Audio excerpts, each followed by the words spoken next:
어차피 떨어지는 건 기정사실이고 바닥 확인하고 그때 매수해야죠. 긍정적으로 생각을 해보세요. 지금 엄청나게 큰 기회가 오고 있는 거야, 반대로 생각하면. 물론 현금 비중이 없으신 분들은 힘든 장이라고 생각을 하시겠지만 우리가 긍정적으로 생각을 해보면 지금 정말 큰 기회가 오고 있는 거예요. 이렇게 지금 갭까지 보이면서 급락세가 나오는 국내 증시인데 이거 올라갈 때 쉽게 못 올라갈까요? 기술적 반등 한번 나와도 쭉 올라갈 수도 있는 거야.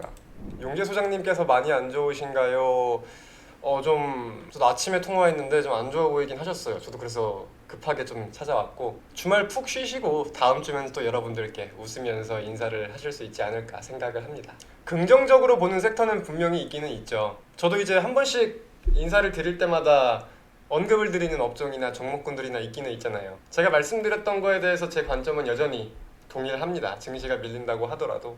그러니까 우리가 그런 거를 잘 파악을 해야 돼요. 증시가 많이 밀린다고 해서 거시적인 내용을 가지고 증시가 밀린다고 해서 그 종목에 무언가가 문제가 생기는 건 아니잖아요. 그죠? 그 종목에 문제가 생기는 건 아니란 말이야. 그렇기 때문에 거기에 대해서 우리가 보다 큰 기회를 잡을 수 있는 준비를 해야 되는 거지. 결국 하락을 맞았잖아요. 이건 이미 벌어진 일인 거고, 그럼 벌어진 일에 대해서 리스크를 관리하고 무언가가 더욱더 잘 헤쳐나갈 수 있는 방법을 생각을 해야 되는 거지. 해탈했다, 이제는 포기다, 이렇게 생각하시면 절대 안 됩니다. 인정할 건 인정해야 돼요. 밀린 거는 기정사실이잖아. 코스닥 차트 보면은 어제 전저점을 깼어요. 코스닥이 어제 3%가 넘는 급락세가 보이면서 마감이 됐는데 이거를 우리가 인정을 안 할 수는 없는 거예요. 근데 다시 한번 강조를 드리는 내용은 뭐냐, 인정할 건 인정을 하되 생각보다 많이 떨어지는 만큼 생각보다 큰 기회가 온다. 이거는 우리가 좀 알고 있어야 된다는 거지. 이해되시죠? 낙관적인 점이 없다, 그러니까 증시에 호재가 없다는 뜻이잖아요. 그거를 우리가 다시 해석을 해볼 필요가 있어요. 자, 지금은 그렇게 치면은 악재밖에 없는 상황이죠. 그러면 이 악재가 해소가 되는 것도 지금으로서는 상승 동력으로서 작용한다는 점을 따져볼 필요는 있단 말이야. 그죠? 근데 그런 와중에 저는 좀 증시에 대해서 기대하는 부분이 뭐냐면, 저도 이런 불확실성이 강한 리스크들에 대해서 해소가 무조건적으로 될 것이다 라고 생각을 하지는 못하겠더라고요. 저는 기업들을 개별적으로 보면 그래도 기대가 되는 기업들이 꽤 있어요. 자, 지금 기업에 우리가 주목할 수 있는 부분들이라고 하면 뭐가 있습니까? 3분기 실적, 즉 하반기 실적이겠죠. 이 하반기 실적에 대해서 여러분들도 좀 주목을 하시는 종목군들이 있지 않으세요? 공포에 사르는 말 맞는 건가요? 너무 무서운 증시. 저는 개인적으로는 그렇게 생각은 해요. 저는 원래 음봉에서 잡는 거를 좋아하지는 않아요. 근데 음봉 이후에 반등에 대한 시그널이 보인다 싶으면은 저는 그 기회가 중요하다고 생각을 하거든요. 이게 쉽지 않아. 저도 마찬가지일 거고, 저는 하루 종일 주식을 보고 있는 사람이지만서도 그 반등의 시그널을 찾는다는 게 쉽지 않아요. 증시가 우리한테 기회를 줄 것 같아요? 안 줘. 잘 순식간에 올라가 버려요. 그렇기 때문에 그 기회를 잡기 위해 노력을 해야 된다는 거야. 저도 마찬가지로 그 기회를 잡고 안내를 드릴 수 있기 위해서 노력을 하고 있는 거고. 너무 그런 생각을 갖지 마세요. 증시가 좋던 안 좋던 이제 매매에 좀 재미가 들리고 맛이 들려서 어떻게든 나는 오늘 하루에 한 번 이상은 매매를 해야 돼 라고 생각하시는 분들이 있는데 정말 좋지 못한 습관입니다. 하지 말아야 될 때는 안 해야 돼요. 그걸 피하는 것도 방법이고 능력이야. 소장님도 무료 추천 종목 안 하실 땐 안 하시잖아요. 증시가 너무 안 좋으면. 그게 잘못된 게 아니에요. 당연한 거지. 능력이야, 어떻게 보면. 우리가 이런 장에서도 단타로서 접근을 하려면은 증시가 빠지기 때문에 이 모든 게 다 올라간다고 생각을 해서는 안 돼요. 증시가 빠지는 요인에 대해서 어떤 이유를 가지고 증시가 빠지는지 생각을 해본다면 거기에 대한 반사수의 전망 혹은 테마로서 부각 가능성을 가지고 이 업종, 이 테마, 이 종목이 올라가는 거잖아요.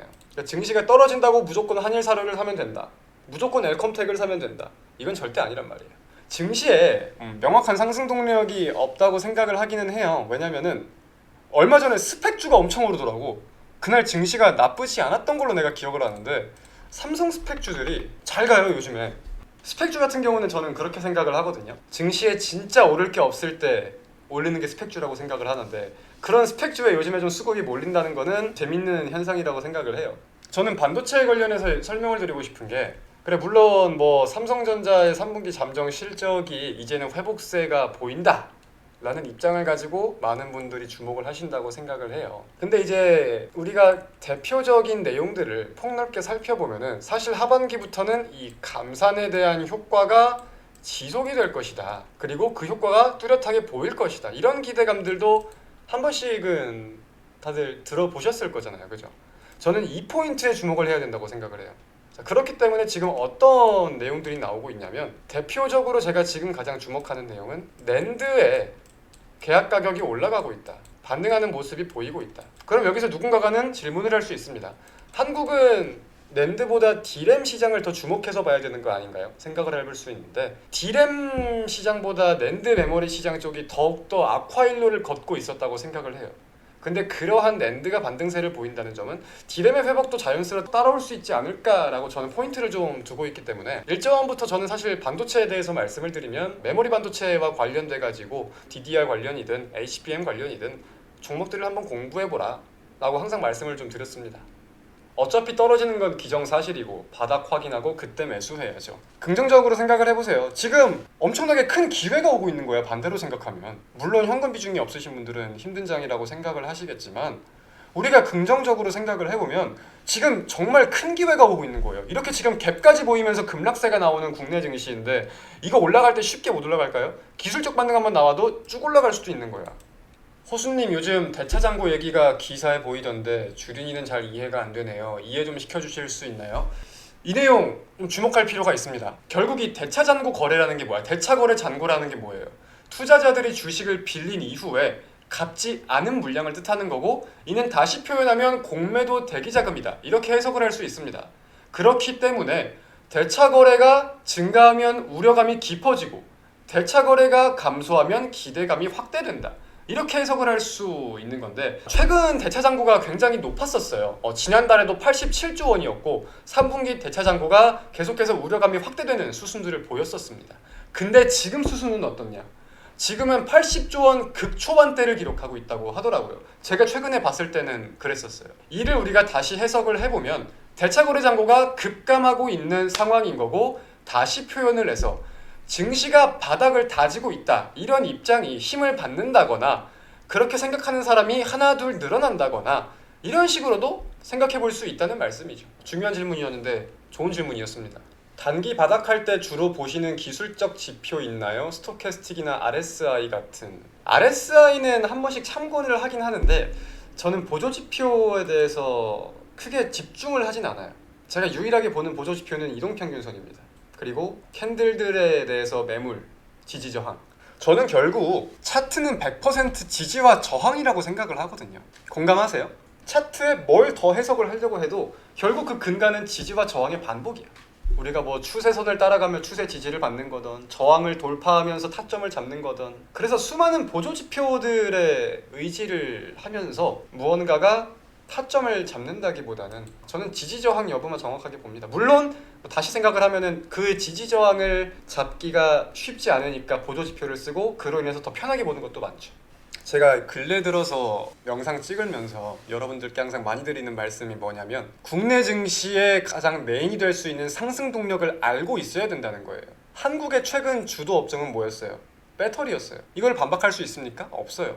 그리고 배터리가 주도 업종이 된 이유? 뭐 다양한 내용들이 있겠지만 그 근간은 저는 그렇다고 생각을 합니다. 모든 업종들 대비해서 성장률이 가장 좋아서 가장 고성장하는 게 보여서 그렇다고 생각을 해요. 그리고 이 예시를 통해서 우리가 얻어갈 수 있는 거 물론 시대별로 다릅니다.